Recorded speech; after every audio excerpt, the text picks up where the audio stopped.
పోలవరం నల్లమల సాగర్ కేసును మధ్యవర్తిత్వం ద్వారా పరిష్కరించుకునేందుకు ప్రయత్నించాలని సుప్రీంకోర్టు సూచించింది. ఏపీ, తెలంగాణ రాష్ట్రాలకు సుప్రీంకోర్టు ప్రధాన న్యాయమూర్తి జస్టిస్ సూర్యకాంత్ సూచించారు. పోలవరం నల్లమల సాగర్ ప్రాజెక్టుతో గోదావరిలో తమ వాటా తగ్గుతుందని తెలంగాణ ప్రభుత్వం వాదిస్తోంది. ప్రభుత్వం తరఫున అభిషేక్ మను సింఘ్వి వాదనలు వినిపించారు. తక్షణమే ప్రాజెక్టుపై స్టే ఇవ్వాలని కోరారు. కేసు తదుపరి విచారణ వచ్చే సోమవారానికి వాయిదా వేశారు సీజేఐ.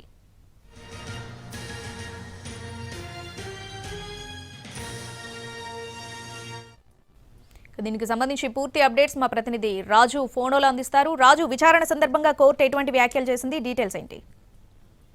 రావణి, తెలంగాణ ప్రభుత్వం ఆంధ్రప్రదేశ్ ప్రతిపాదించినటువంటి పోలవరం నల్లమల సాగర్ నిర్మాణాన్ని అడ్డుకునేందుకు సిద్ధంగా ఉన్నామని స్పష్టం చేసింది. అందుకోసమే సుప్రీంకోర్టును ఆశ్రయించారు. సుప్రీంకోర్టులో వీళ్ళు ఏదైతే ప్రాజెక్ట్ ను ప్లాన్ చేసుకుంటున్నారో దీనిపైన స్టే ఇవ్వాలని చెప్పి సీనియర్ కౌన్సిల్ అభిషేక్ మను సింఘ్వి తన వాదన ద్వారా వినిపించారు. ముఖ్యంగా ఇప్పటి వరకు ఉన్నటువంటి పరిస్థితుల్లో కొత్త ప్రాజెక్టు కనుక నిర్మిస్తే ఖచ్చితంగా అది తెలంగాణకు అన్యాయం జరుగుతుంది, తెలంగాణకు నీరు తగ్గుతుందనే విషయాన్ని కూడా తన వాదన ద్వారా వినిపించారు. మరోవైపు ఇప్పటి వరకు అంతర్రాష్ట్రాల మధ్య ఉన్నటువంటి నిబంధనలను, రూల్స్ ను అన్నిటినీ కూడా పక్కన పెట్టి ఈ ప్రయత్నం చేస్తున్నారు. సో ఖచ్చితంగా ఇది అంతర్రాష్ట్రాల మధ్య ఉన్నటువంటి ఒప్పందాలను ఉల్లంఘించడమే అనే విషయాన్ని కూడా స్పష్టం చేశారు. అయితే ఈ సందర్భంగా సుప్రీంకోర్టు చీఫ్ జస్టిస్ కూడా కొన్ని కీలక వ్యాఖ్యలు చేశారు. అంటే ఇప్పటి వరకు జరుగుతున్నటువంటి అంశాలన్నింటినీ కూడా పరిశీలించాల్సినటువంటి అవసరం ఉంది. అందుకోసం మధ్యవర్తిత్వంగా, అంటే రెండు రాష్ట్రాలు ఏవైనా సమస్యలుంటే మధ్యవర్తిత్వంగా కూడా వీటిని పరిష్కరించుకోవచ్చు. లైక్ ఏదైతే సెంట్రల్ గవర్నమెంట్ ను ముందు పెట్టి వీటన్నిటి కూడా పరిష్కరించుకోవచ్చు అని ఒక సలహా కూడా ఇచ్చారు. లేదంటే దీనిపైన ఒక సమగ్ర విచారణ కావాలంటే మాత్రం సివిల్ సూట్ ఫైల్ చేయండి. అంటే ప్రస్తుతం తెలంగాణ ప్రభుత్వం వేసినటువంటి పిటిషన్ రిట్ పిటిషన్ గా దాఖలైంది. సో సివిల్ సూట్ దాఖలు చేయడం వల్ల పూర్తిగా ఈ కేసును అన్ని రకాలుగా సమగ్రంగా విచారణ జరుపుతామని కూడా స్పష్టం చేశారు.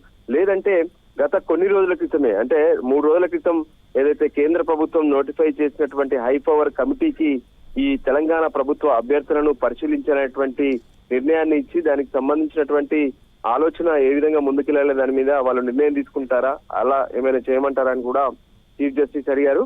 మరోవైపు ఈ పరిష్కారాలన్నిటికి సంబంధించినటువంటి నిర్ణయాన్ని తెలిపేందుకు తమకు సోమవారం వరకు గడువు ఇవ్వాలని చెప్పి ఏదైతే సీనియర్ కౌన్సిల్ అభిషేక్ సింఘ్వి కోరడంతో ఈ కేసును వచ్చే సోమవారానికి వాయిదా వేశారు. సో మొత్తానికైతే వచ్చే సోమవారం ఈ కేసు వాయిదా వేయబోతున్నారు. మరోపక్క ఇప్పటి వరకు అసలు ఎటువంటి నిర్మాణం జరగలేదు, ఇది పేపర్ కి పరిమితమైంది. ఫీజిబిలిటీ కోసం ప్రయత్నాలు జరుగుతున్నాయి కానీ కేంద్ర అనుమతి లేకుండా ఈ నిర్మాణం జరగదు. అంతేకాదు ఇది పోలవరం ప్రాజెక్టుతో సంబంధం లేదు. పోలవరం ప్రాజెక్టు ఏ విధంగానైతే జాతీయ పథకంగా ఉంది, కానీ ఇప్పుడు అనుకుంటున్నటువంటి పోలవరం నల్లమల సాగర్ ను ఖచ్చితంగా, అంటే వృధా అవుతున్నటువంటి నీళ్ల ద్వారా మాత్రమే ఇది నిర్మించాలనుకుంటున్నాం.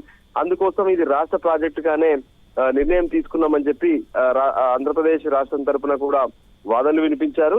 సో ఓవరాల్ గా కూడా ఈ కేసు విచారణ వచ్చే సోమవారం జరగబోతుంది. వచ్చే సోమవారం రాష్ట్ర ప్రభుత్వం నిర్ణయాలు చెప్పడము లేదంటే సివిల్ సూట్ వేస్తుందా అనే అంశంని వాళ్ళు స్పష్టం చేసే అవకాశం కనిపిస్తుంది. Right Raju, thanks for the updates.